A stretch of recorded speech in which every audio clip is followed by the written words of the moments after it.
Hello, ladies and gents. Welcome to another episode of Draw with Jordan. I'm Jordan. You're awesome. And today we're talking about thumbnail sketches. What are they? Why do we need them? When should we use them?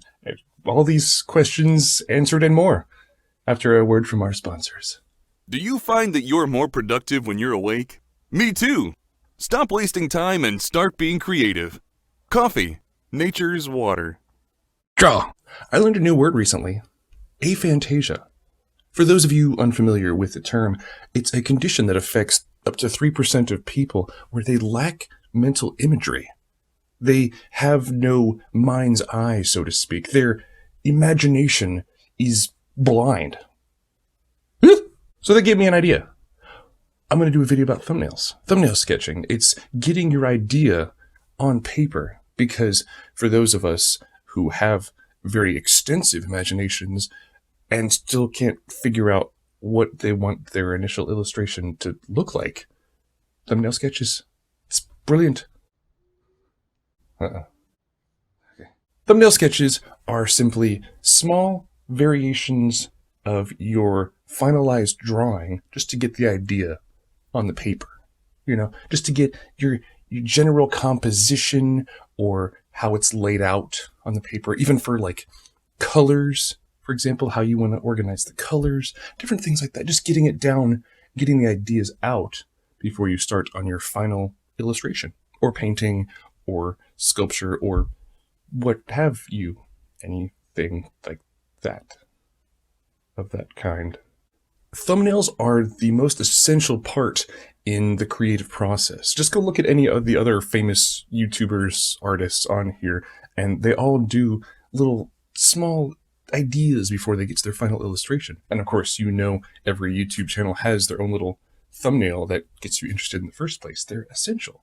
Even think of like the film process. You have storyboard artists.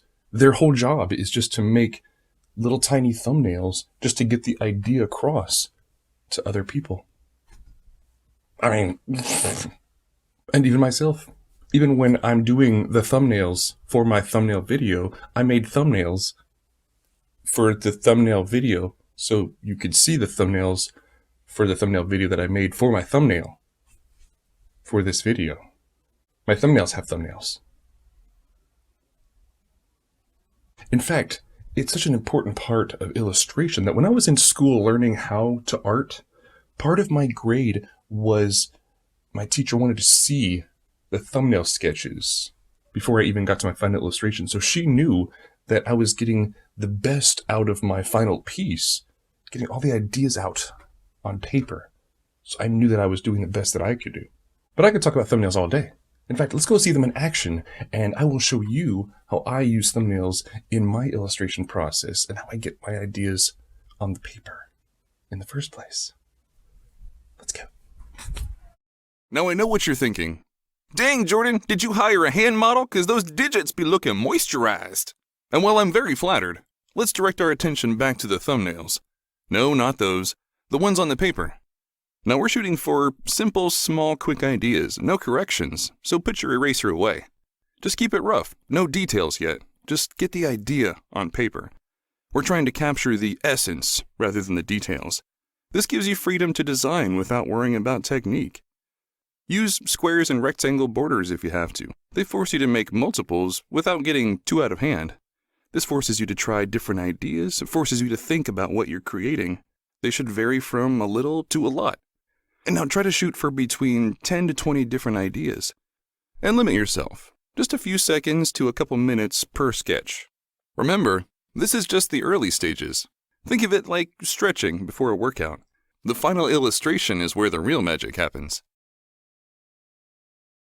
And of course, these are by no means specific rules.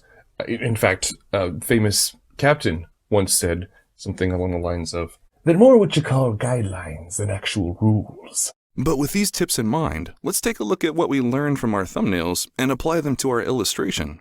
Now I used parts that I liked from several thumbnails, and I still ended up altering a few things in the final drawing. And that's okay, because at least I know where I wanted to end up, thanks to the thumbnails. Now sit back and enjoy the rest of the speedrun while I go get more coffee.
So there you go. Thumbnail sketches.